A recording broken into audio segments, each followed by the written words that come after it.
আপনি কি ওই মাকড়সার জাল দেখতে পাচ্ছেন? মাকড়সারা ভীষণ পরিশ্রম করে এটা তৈরি করে। নিজের শরীরের রস দিয়ে এই জাল বোনে। আপনি কি এটার উদ্দেশ্য জানেন? আসলে মাকড়সা এই জালে ছোট কীটপতঙ্গ ধরে তাদেরকে খাদ্যরূপে গ্রহণ করে। কিন্তু আপনি কি এই কথা জানেন যে একদিন মাকড়সা নিজেই নিজের জালে জড়িয়ে মৃত্যুবরণ করে থাকে? বলুন, কি করেন আপনি এই জাল দেখতে পেলেই মুছে ফেলেন এর অস্তিত্ব, তাই না? তেমনি অন্যদিকে পাখির বাসা। পাখিরাও ভীষণ পরিশ্রম করে এটা তৈরি করে। কিন্তু যদি পাখি একদিন এটা ছেড়ে চলে যায়, তাহলেও লোকে এটা নষ্ট করে দেয় না। কারণটা কি? এর কারণ হলো এর নির্মাণ জীবন সঞ্চারের জন্য করা হয়েছিল, নষ্ট করার জন্য নয়। তাই মনে রাখবেন, জীবনে আপনার পরিশ্রম যতই বেশি হোক না কেন, যদি আপনার লক্ষ্য শুভ না হয়, তাহলে আপনারও বিনাশ নিশ্চিত। তাই সৃজন করতেই থাকুন আর মুগ্ধ হয়ে বলুন, রাধা রাধা।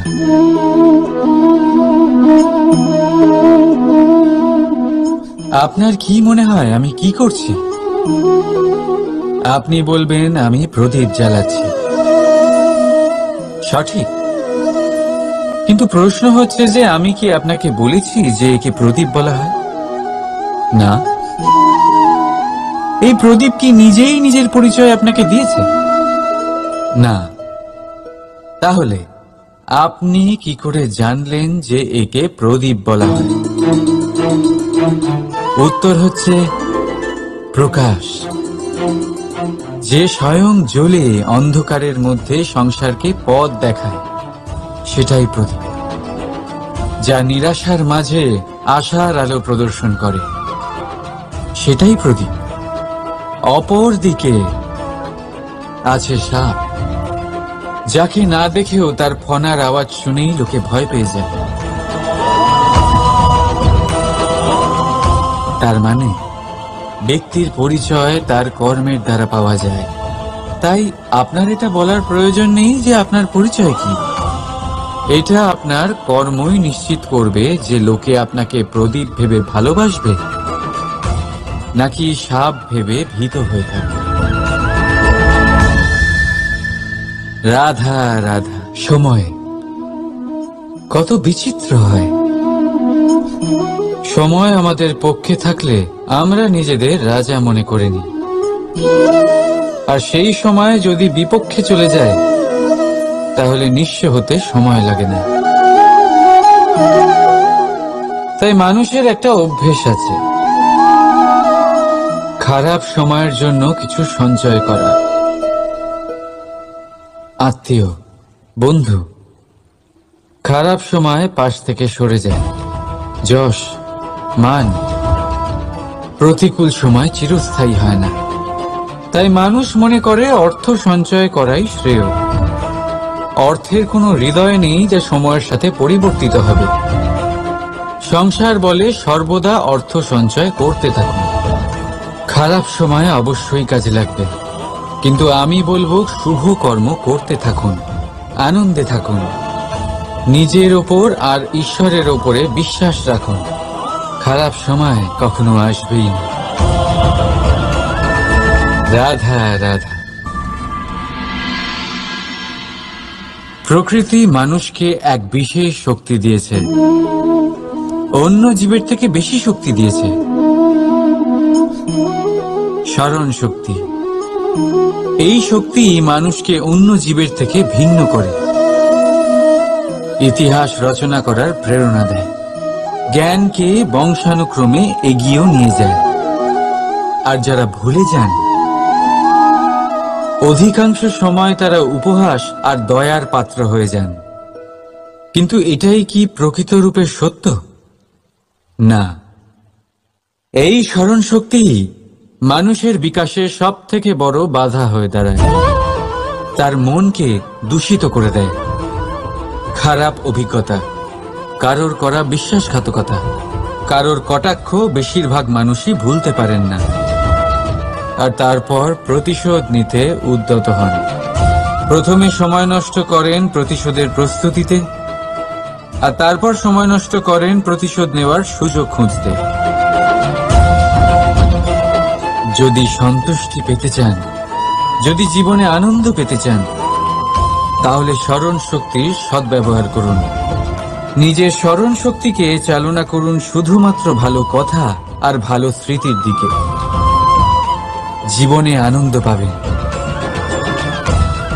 রাধা রাধা। মানুষ নিজের পরিবারের জন্য কত কিছুই না করে, দিন রাত পরিশ্রম করতে থাকে যাতে তার পরিবারের প্রয়োজন পূরণের জন্য অর্থ রোজগার করতে পারে। কিন্তু শুধু অর্থ রোজগার করাটাই কি যথেষ্ট? আপনি বলবেন, হ্যাঁ নিশ্চয়ই, অর্থ দিয়ে সব কিছু পাওয়া যায়, বিদ্যা পাওয়া যায়, বাড়ি পাওয়া যায়, ওষুধ পাওয়া যায়, আর কত কিছুই না পাওয়া যায়। এই সব একটা পর্যায় পর্যন্ত সঠিক, কিন্তু একটু মন দিয়ে ভেবে দেখুন, যখন কোনো শিশু অসুস্থ হয়ে পড়ে তখন সে ওই তিক্ত ওষুধ কেন খেয়ে নেয়? এই জন্য কারণ ওর পিতা সেই ওষুধ অর্থ দিয়ে কিনেছে? না, বরং এই জন্য কারণ তার পিতা যে তার সামনে দাঁড়িয়ে, তার ওপরে তার বিশ্বাস আছে। বিশ্বাস আছে যে উনি তার কিচ্ছু হতে দেবেন না। এই বিশ্বাস, এই সংস্কার, এই শিক্ষা কখনো অর্থ দিয়ে পাওয়া যায় না। এটা পাওয়া যায় সেই সময় থেকে যা মাতা পিতা তাদের সন্তানের সাথে কাটিয়েছেন। তাই জীবনে অর্থ অবশ্যই উপার্জন করুন, কিন্তু নিজের পরিবারকেও সময় দিন, আনন্দ পাবেন। রাধা রাধা। বিরোধিতা এমন এক শব্দ যা শুনে আমরা সবাই ভয় পেতে থাকি। যদি কেউ আমাদের বিরোধিতা করে তা আমাদের সহ্য হয় না। আমরাও কারোর বিরোধিতা করে কোনো শত্রুতা করতে চাই না। এই ধরনের ভাবনা আমাদের মনে আসতেই থাকে। কিন্তু বিরোধিতা, এই শব্দ আপনার শান্তির জন্য, আপনার সুখের জন্য কতটা গুরুত্বপূর্ণ তা আপনারা জানেন না। তাই যদি কাল এসে কেউ আপনার বিরোধিতা করে, তখন সবার আগে নিজেকে যাচাই করুন। আপনি কি ভুল করেছেন? আপনার দোষ কি? নিজের মধ্যে কি ত্রুটি আছে সেটা বোঝার চেষ্টা করুন, নিজেকে সংশোধন করার চেষ্টা করুন, তারপর দেখুন বিরোধিতার এই আগুন আপনাকে স্বর্ণ থেকে কুন্দন বানিয়ে তুলবে। বলা হয় এই সংসারে খারাপ বেড়েই চলেছে, কিন্তু তার কারণ এ নয় যে খারাপ মানুষ বেড়ে চলেছে। তার কারণ হলো যে ভালো মানুষ, যাদের ভালো চিন্তা, ভালো বিচারধারা আছে, তারা খারাপের বিরোধিতা করতে পারে না। যদি আপনার সম্মুখে কোনো খারাপ কর্ম হয়, তাহলে তার বিরোধিতা করতে সংকোচ করবেন না, কারণ বিরোধিতার এই আগুন মন্দকে পিছুপা হতে অবশ্যই বাধ্য করে। রাধা রাধা। জীবনে আপনি এরকম মানুষও দেখবেন যারা এটা বলে, ভাবে, নিজেকেও বলে যে উনি সেই এমন ব্যক্তি যার মতো আমি হতে চাই। ঠিক আছে, কারোর থেকে প্রেরণা নেওয়াটা কোনো ভুল নয়, কিন্তু কখনো কখনো এই প্রেরণা গুরুত্বহীন হয়ে যায়, আর আমরা শুরু করে দিই সেই ব্যক্তিকে নকল করতে। এখানেই থেমে যায়। শত কোটি রঙের ফুল আছে, কিন্তু তারা কখনো একে অপরকে নকল করে না। নকল করে না তাদের রং, নকল করে না তাদের সুগন্ধ।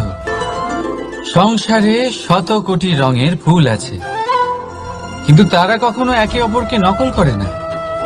নকল করে না তাদের রং, নকল করে না তাদের সুগন্ধ। তাহলে আমরা করি কেন?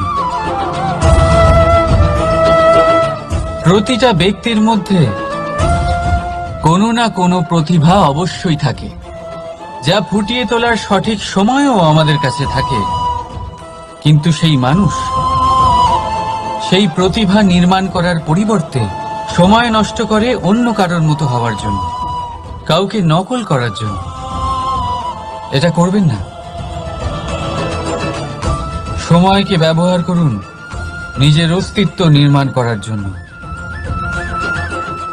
কারণ কারোর ছায়া হওয়ার থেকে ভালো আপনি কারোর জন্য প্রেরণা হয়ে উঠুন। রাধা রাধা। আমরা সকলে পাথুরে রাস্তা এড়িয়ে চলি, কারণ এই পথের পাথর আমাদের যাত্রা আরো কঠিন করে তোলে, আমাদের পা আহত করে দেয়। কিন্তু একটা গুরুত্বপূর্ণ কথা আমরা ভুলেই যাই, এই কঠিন পথই না শুধু আমাদেরকে নিজেদের দুর্বলতার সাথে পরিচয় করায়, বরং আমাদের শক্ত হওয়ার প্রেরণাও দিতে থাকে। সময়ের সাথে ঠিক এমনটাই হতে থাকে। সবাই ভালো সময়ের অপেক্ষা করতে থাকেন, ভালো সময়ের জন্য পরিশ্রম করেন, তার জন্যই চিন্তা করেন। কিন্তু ভুলে যান যে ভালো সময় বহুবার আমাদের বিবেক নষ্ট করে দেয়। সেখানেই খারাপ সময় আমাদের বুদ্ধিকে সঠিক পথে চালিত করে। রাধা রাধা। ঘোড়াকে যতই প্রশিক্ষণ প্রদান করুন, তার মুখে লাগাম তো পরাতেই হবে।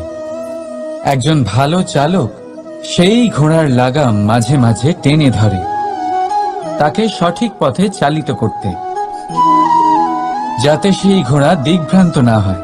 এবার একটু ভাবুন, ঠিক এরকমই হয় আমাদের মন। যদি এটা বিবেকের লাগাম দিয়ে মাঝে মাঝে আমরা টেনে না ধরি, তাহলে আমাদের এই মন দিগ্ভ্রান্ত হতে পারে। আর যদি আপনি আপনার লক্ষ্যে পৌঁছতে চান, তখন মনের এই লাগাম মাঝে মাঝে আপনাকে অবশ্যই টেনে ধরতে হবে। কারণ বিবেকের এই পথ প্রদর্শনই আপনাকে ভালোভাবে আপনার লক্ষ্যে পৌঁছে দেবে। মনে রাখবেন, আর আমার সাথে ভালোবেসে বলবেন, রাধা রাধা। আপনি কখনো জাঁতা কল দেখেছেন? তাতে গম পেষা হয়। গমকে এমন ভাবে পেষা হয় যাতে আমরা তা খেতে পারি, জীবিত থাকতে পারি। আর যদি আপনি মন দিয়ে দেখেন, তাহলে কলের নিচের অংশ কখনো ঘোরে না, শুধুমাত্র উপরের অংশই ঘোরে। আর তবেই তা গম পিষতে পারে, আর তবেই রুটি তৈরি হতে পারে। কিন্তু ভেবে দেখুন, যদি কলের দুটো অংশই ঘুরতে থাকে, তাহলে কি হবে? তা গম পেশার বদলে একে অপরকে পিষে নিজেদের অস্তিত্ব শেষ করে দেবে। তাই জীবনে কোনো কাজ যখন মন আর মস্তিষ্ক মিশিয়ে করা হয়, তখনই তা সম্পন্ন হয়। কিন্তু যখন বিষয় হলো ভক্তির, তখন মস্তিষ্কের যুক্তির মৌন থাকা প্রয়োজন। আর যখন বিষয় হলো কর্ম আর ন্যায়, তখন মনের আবেগের মৌন থাকা প্রয়োজন। তাই মন আর মস্তিষ্কের এই সম্মিলনে সতর্ক থাকবেন। একসাথে অবশ্যই চলবে, কিন্তু একে অপরের বাধা যেন না হয়ে দাঁড়ায়। রাধা রাধা।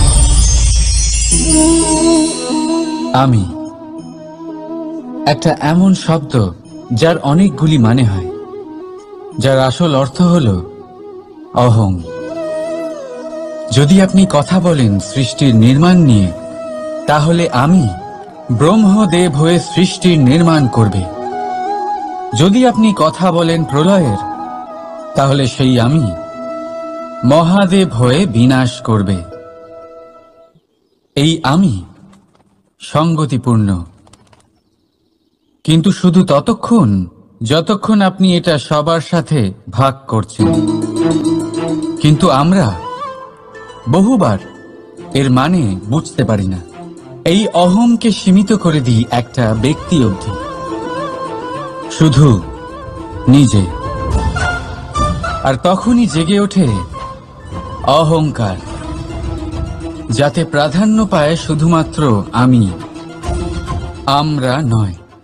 আর একজন ব্যক্তি একা না উৎপাদন করতে পারে আর না করতে পারে সৃজন। এবারে দেখুন, বৃষ্টির এক ফোঁটা, তারও অস্তিত্ব আছে, কিন্তু তা ধরিত্রীতে পড়লেই সমাপ্ত হয়ে যায়।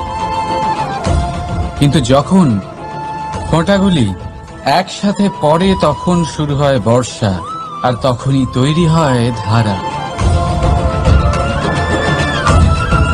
রাধা রাধা। বলুন, কি দেখতে পাচ্ছেন আপনি?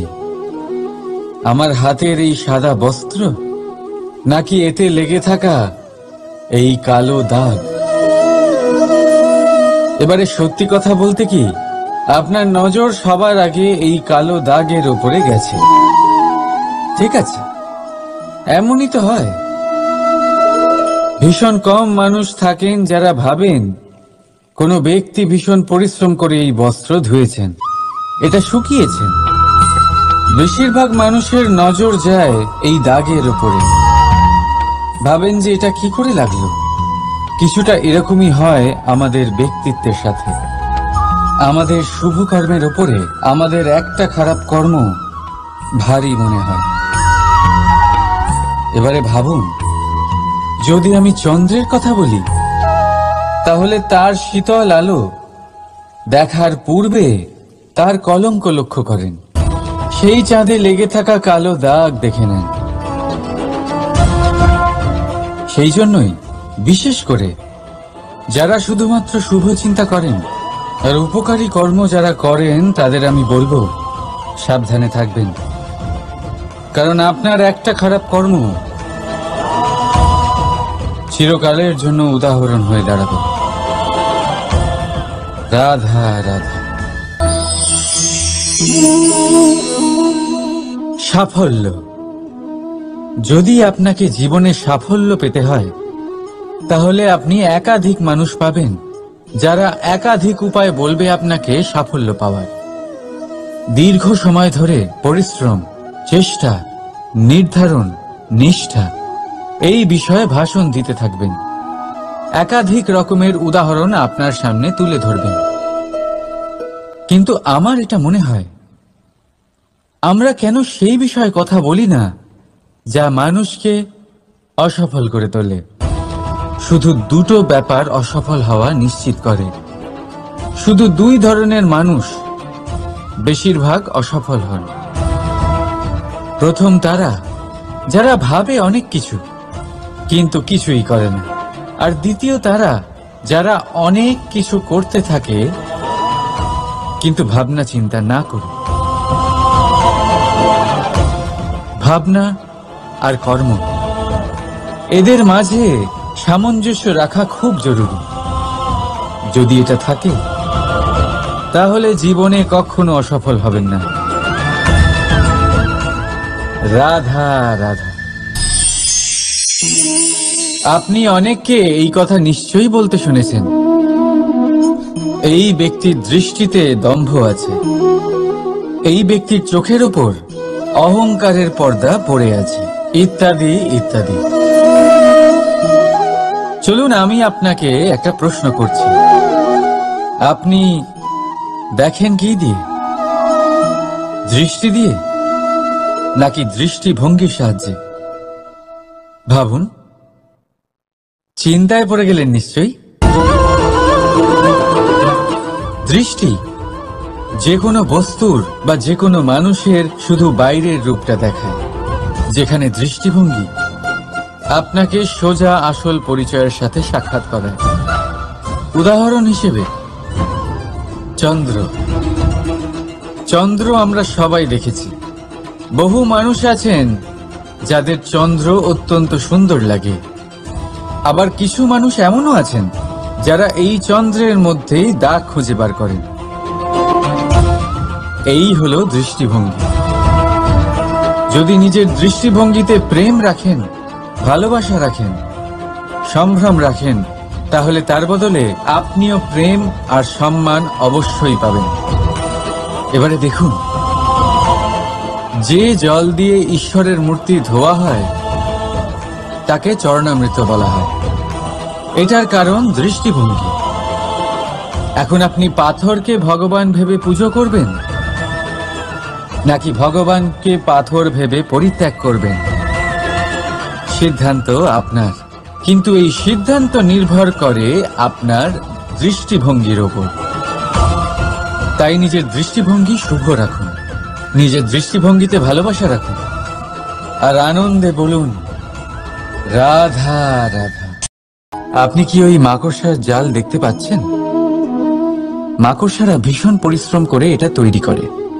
নিজের শরীরের রস দিয়ে এই জাল বোনে। আপনি কি এটার উদ্দেশ্য জানেন? আসলে মাকড়সা এই জালে ছোট কীটপতঙ্গ ধরে তাদেরকে খাদ্যরূপে গ্রহণ করে। কিন্তু আপনি কি এই কথা জানেন যে একদিন মাকড়সা নিজেই নিজের জালে জড়িয়ে মৃত্যুবরণ করে থাকে? বলুন, কি করেন আপনি এই জাল দেখতে পেলে? দেখতে পেলেই মুছে ফেলেন এর অস্তিত্ব, তাই না?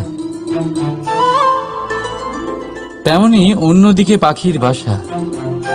পাখিরাও ভীষণ পরিশ্রম করে এটা তৈরি করে। কিন্তু যদি পাখি একদিন এটা ছেড়ে চলে যায়, তাহলেও লোকে এটা নষ্ট করে দেয় না। কারণটা কি? এর কারণ হলো এর নির্মাণ জীবন সঞ্চারের জন্য করা হয়েছিল, নষ্ট করার জন্য নয়। তাই মনে রাখবেন,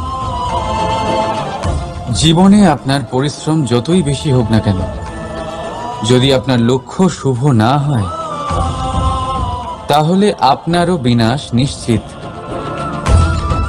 তাই সৃজন করতেই থাকুন, আর মুগ্ধ হয়ে বলুন রাধা রাধা।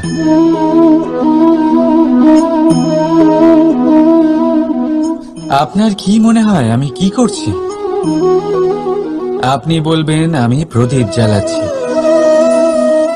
সঠিক, কিন্তু প্রশ্ন হচ্ছে যে আমি কি আপনাকে বলেছি যে একে প্রদীপ বলা হয়? না। এই প্রদীপ কি নিজেই নিজের পরিচয় আপনাকে দিয়েছে? না। তাহলে আপনি কি করে জানলেন যে একে প্রদীপ বলা হয়? উত্তর হচ্ছে প্রকাশ, যে স্বয়ং জ্বলে অন্ধকারের মধ্যে সংসারকে পথ দেখায়, সেটাই প্রদীপ। যা নিরাশার মাঝে আশার আলো প্রদর্শন করে, সেটাই প্রদীপ। অপর দিকে আছে সাপ, যাকে না দেখেও তার ফনার আওয়াজ শুনেই লোকে ভয় পেয়ে যায়। তার মানে ব্যক্তির পরিচয় তার কর্মের দ্বারা পাওয়া যায়। তাই আপনার এটা বলার প্রয়োজন নেই যে আপনার পরিচয় কি। এটা আপনার কর্মই নিশ্চিত করবে যে লোকে আপনাকে প্রদীপ ভেবে ভালোবাসবে, নাকি সাপ ভেবে ভীত হয়ে থাকবে।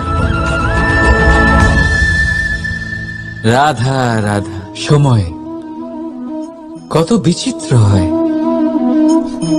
সময় আমাদের পক্ষে থাকলে আমরা নিজেদের রাজা মনে করে নিই, আর সেই সময় যদি বিপক্ষে চলে যায়, তাহলে নিঃস্ব হতে সময় লাগে না। তাই মানুষের একটা অভ্যেস আছে, খারাপ সময়ের জন্য কিছু সঞ্চয় করা। আত্মীয়, বন্ধু খারাপ সময় পাশ থেকে সরে যায়। যশ, মান প্রতিকূল সময় চিরস্থায়ী হয় না। তাই মানুষ মনে করে অর্থ সঞ্চয় করাই শ্রেয়। অর্থের কোনো হৃদয় নেই যা সময়ের সাথে পরিবর্তিত হবে। সংসার বলে সর্বদা অর্থ সঞ্চয় করতে থাকুন। খারাপ সময় অবশ্যই কাজে লাগবে, কিন্তু আমি বলবো শুভ কর্ম করতে থাকুন, আনন্দে থাকুন, নিজের ওপর আর ঈশ্বরের ওপরে বিশ্বাস রাখুন। খারাপ সময় কখনো আসবেই না। রাধা রাধা। প্রকৃতি মানুষকে এক বিশেষ শক্তি দিয়েছে, অন্য জীবের থেকে বেশি শক্তি দিয়েছে, স্মরণ শক্তি। এই শক্তি মানুষকে অন্য জীবের থেকে ভিন্ন করে, ইতিহাস রচনা করার প্রেরণা দেয়, জ্ঞানকে বংশানুক্রমে এগিয়েও নিয়ে যায়। আর যারা ভুলে যান, অধিকাংশ সময় তারা উপহাস আর দয়ার পাত্র হয়ে যান। কিন্তু এটাই কি প্রকৃত রূপে সত্য? না। এই স্মরণ শক্তি মানুষের বিকাশে সব থেকে বড় বাধা হয়ে দাঁড়ায়, তার মনকে দূষিত করে দেয়। খারাপ অভিজ্ঞতা, কারোর করা বিশ্বাসঘাতকতা, কারোর কটাক্ষ বেশিরভাগ মানুষই ভুলতে পারেন না, আর তারপর প্রতিশোধ নিতে উদ্যত হন। প্রথমে সময় নষ্ট করেন প্রতিশোধের প্রস্তুতিতে, আর তারপর সময় নষ্ট করেন প্রতিশোধ নেওয়ার সুযোগ খুঁজতে। যদি সন্তুষ্টি পেতে চান, যদি জীবনে আনন্দ পেতে চান, তাহলে স্মরণ শক্তির সদ্ব্যবহার করুন। নিজের স্মরণ শক্তিকে চালনা করুন শুধুমাত্র ভালো কথা আর ভালো স্মৃতির দিকে। জীবনে আনন্দ পাবেন। রাধা রাধা। মানুষ নিজের পরিবারের জন্য কত কিছুই না করে, দিন রাত পরিশ্রম করতে থাকে যাতে তার পরিবারের প্রয়োজন পূরণের জন্য অর্থ রোজগার করতে পারে। কিন্তু শুধু অর্থ রোজগার করাটাই কি যথেষ্ট? আপনি বলবেন, হ্যাঁ নিশ্চয়ই, অর্থ দিয়ে সব কিছু পাওয়া যায়, বিদ্যা পাওয়া যায়, বাড়ি পাওয়া যায়, ওষুধ পাওয়া যায়, আর কত কিছুই না পাওয়া যায়। এই সব একটা পর্যায় পর্যন্ত সঠিক, কিন্তু একটু মন দিয়ে ভেবে দেখুন, যখন কোনো শিশু অসুস্থ হয়ে পড়ে তখন সে ওই তিক্ত ওষুধ কেন খেয়ে নেয়? এই জন্য কারণ ওর পিতা সেই ওষুধ অর্থ দিয়ে কিনেছে? না, বরং এই জন্য কারণ তার পিতা যে তার সামনে দাঁড়িয়ে, তার ওপরে তার বিশ্বাস আছে। বিশ্বাস আছে যে উনি তার কিচ্ছু হতে দেবেন না। এই বিশ্বাস, এই সংস্কার, এই শিক্ষা কখনো অর্থ দিয়ে পাওয়া যায় না। এটা পাওয়া যায় সেই সময় থেকে যা মাতা পিতা তাদের সন্তানের সাথে কাটিয়েছেন। তাই জীবনে অর্থ অবশ্যই উপার্জন করুন, কিন্তু নিজের পরিবারকেও সময় দিন, আনন্দ পাবেন। রাধা রাধা। বিরোধিতা এমন এক শব্দ যা শুনে আমরা সবাই ভয় পেতে থাকি। যদি কেউ আমাদের বিরোধিতা করে তা আমাদের সহ্য হয় না। আমরাও কারোর বিরোধিতা করে কোনো শত্রুতা করতে চাই না। এই ধরনের ভাবনা আমাদের মনে আসতেই থাকে। কিন্তু বিরোধিতা, এই শব্দ আপনার শান্তির জন্য, আপনার সুখের জন্য কতটা গুরুত্বপূর্ণ তা আপনারা জানেন না। তাই যদি কাল এসে কেউ আপনার বিরোধিতা করে, তখন সবার আগে নিজেকে যাচাই করুন। আপনি কি ভুল করেছেন? আপনার দোষ কি? নিজের মধ্যে কি ত্রুটি আছে সেটা বোঝার চেষ্টা করুন, নিজেকে সংশোধন করার চেষ্টা করুন, তারপর দেখুন বিরোধিতার এই আগুন আপনাকে স্বর্ণ থেকে কুন্দন বানিয়ে তুলবে। বলা হয় এই সংসারে খারাপ বেড়েই চলেছে, কিন্তু তার কারণ এ নয় যে খারাপ মানুষ বেড়ে চলেছে। তার কারণ হলো যে ভালো মানুষ, যাদের ভালো চিন্তা, ভালো বিচারধারা আছে, তারা খারাপের বিরোধিতা করতে পারে না। যদি আপনার সম্মুখে কোনো খারাপ কর্ম হয়, তাহলে তার বিরোধিতা করতে সংকোচ করবেন না, কারণ বিরোধিতার এই আগুন মন্দকে পিছুপা হতে অবশ্যই বাধ্য করে। রাধা রাধা।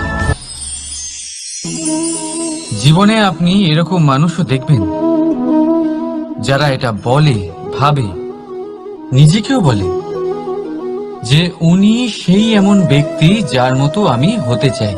ঠিক আছে, কারোর থেকে প্রেরণা নেওয়াটা কোনো ভুল নয়, কিন্তু কখনো কখনো এই প্রেরণা গুরুত্বহীন হয়ে যায় আর আমরা শুরু করে দিই সেই ব্যক্তিকে নকল করতে। এখানেই থেমে যায়। শত কোটি রঙের ফুল আছে, কিন্তু তারা কখনো একে অপরকে নকল করে না। নকল করে না তাদের রং, নকল করে না তাদের সুগন্ধ। সংসারে শত কোটি রঙের ফুল আছে, কিন্তু তারা কখনো একে অপরকে নকল করে না। নকল করে না তাদের রং, নকল করে না তাদের সুগন্ধ। তাহলে আমরা করি কেন? প্রতিটা ব্যক্তির মধ্যে কোনো না কোনো প্রতিভা অবশ্যই থাকে, যা ফুটিয়ে তোলার সঠিক সময়ও আমাদের কাছে থাকে। কিন্তু সেই মানুষ সেই প্রতিভা নির্মাণ করার পরিবর্তে সময় নষ্ট করে অন্য কারোর মতো হওয়ার জন্য, কাউকে নকল করার জন্য।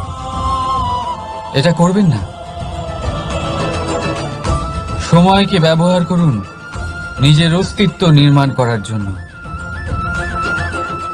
কারণ কারোর ছায়া হওয়ার থেকে ভালো আপনি কারোর জন্য প্রেরণা হয়ে উঠুন।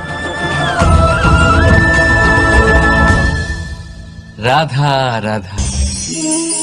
আমরা সকলে পাথুরে রাস্তা এড়িয়ে চলি, কারণ এই পথের পাথর আমাদের যাত্রা আরো কঠিন করে তোলে, আমাদের পা আহত করে দেয়। কিন্তু একটা গুরুত্বপূর্ণ কথা আমরা ভুলেই যাই, এই কঠিন পথই না শুধু আমাদেরকে নিজেদের দুর্বলতার সাথে পরিচয় করায়, বরং আমাদের শক্ত হওয়ার প্রেরণাও দিতে থাকে। সময়ের সাথে ঠিক এমনটাই হতে থাকে। সবাই ভালো সময়ের অপেক্ষা করতে থাকেন, ভালো সময়ের জন্য পরিশ্রম করেন, তার জন্যই চিন্তা করেন, কিন্তু ভুলে যান যে ভালো সময় বহুবার আমাদের বিবেক নষ্ট করে দেয়। সেখানেই খারাপ সময় আমাদের বুদ্ধিকে সঠিক পথে চালিত করে। রাধা রাধা। ঘোড়াকে যতই প্রশিক্ষণ প্রদান করুন, তার মুখে লাগাম তো পরাতেই হবে।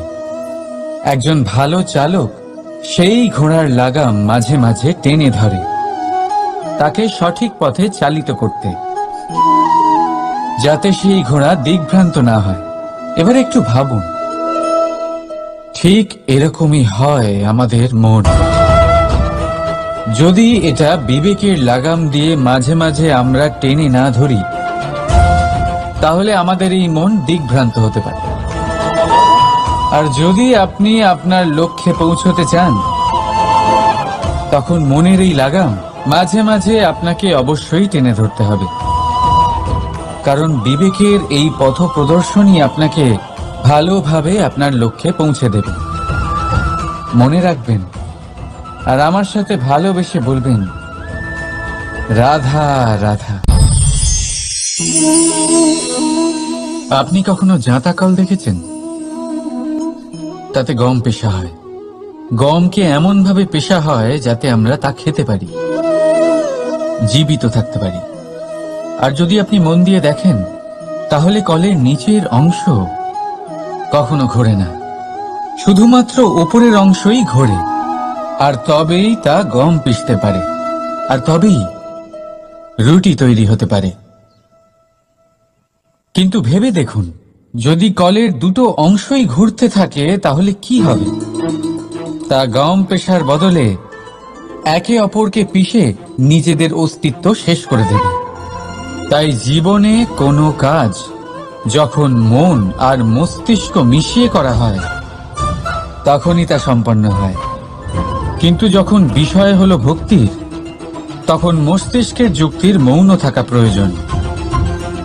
আর যখন বিষয় হলো কর্ম আর ন্যায়, তখন মনের আবেগের মৌন থাকা প্রয়োজন। তাই মন আর মস্তিষ্কের এই সম্মিলনে সতর্ক থাকবেন। একসাথে অবশ্যই চলবে, কিন্তু একে অপরের বাধা যেন না হয়ে দাঁড়ায়। রাধা রাধা। আমি একটা এমন শব্দ যার অনেকগুলি মানে হয়, যার আসল অর্থ হল অহং। যদি আপনি কথা বলেন সৃষ্টির নির্মাণ নিয়ে, তাহলে আমি ব্রহ্মদেব হয়ে সৃষ্টির নির্মাণ করবে। যদি আপনি কথা বলেন প্রলয়ের, তাহলে সেই আমি মহাদেব হয়ে বিনাশ করবে। এই আমি সঙ্গতিপূর্ণ, কিন্তু শুধু ততক্ষণ যতক্ষণ আপনি এটা সবার সাথে ভাগ করছেন। কিন্তু আমরা বহুবার এর মানে বুঝতে পারি না। এই অহংকে সীমিত করে দিই একটা ব্যক্তি অবধি, শুধু নিজে। আর তখনই জেগে ওঠে অহংকার, যাতে প্রাধান্য পায় শুধুমাত্র আমি, আমরা নয়। আর একজন ব্যক্তি একা না উৎপাদন করতে পারে আর না করতে পারে সৃজন। এবারে দেখুন, বৃষ্টির এক ফোঁটা, তারও অস্তিত্ব আছে, কিন্তু তা ধরিত্রীতে পড়লেই সমাপ্ত হয়ে যায়। কিন্তু যখন ফোঁটাগুলি একসাথে পড়ে, তখন শুরু হয় বর্ষা, আর তখনই তৈরি হয় ধারা। রাধা রাধা। বলুন, কি দেখতে পাচ্ছেন আপনি? আমার হাতের এই সাদা বস্ত্র, নাকি এতে লেগে থাকা এই কালো দাগ? এবারে সত্যি কথা বলতে কি, আপনার নজর সবার আগে এই কালো দাগের উপরে গেছে। ঠিক আছে, এমনই তো হয়। ভীষণ কম মানুষ থাকেন যারা ভাবেন কোনো ব্যক্তি ভীষণ পরিশ্রম করে এই বস্ত্র ধুয়েছেন, এটা শুকিয়েছেন। বেশিরভাগ মানুষের নজর যায় এই দাগের উপরে, ভাবেন যে এটা কি করে লাগলো। কিছুটা এরকমই হয় আমাদের ব্যক্তিত্বের সাথে। আমাদের শুভ কর্মের ওপরে আমাদের একটা খারাপ কর্ম ভারী মনে হয়।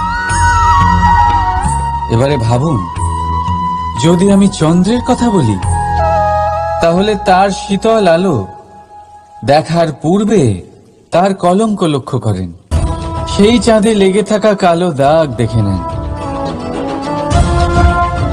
সেই জন্যই বিশেষ করে যারা শুধুমাত্র শুভ চিন্তা করেন আর উপকারী কর্ম যারা করেন, তাদের আমি বলবো সাবধানে থাকবেন।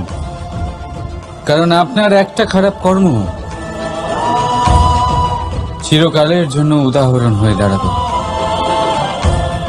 রাধা রাধা। সাফল্য। যদি আপনাকে জীবনে সাফল্য পেতে হয়, তাহলে আপনি একাধিক মানুষ পাবেন যারা একাধিক উপায় বলবে আপনাকে সাফল্য পাওয়ার।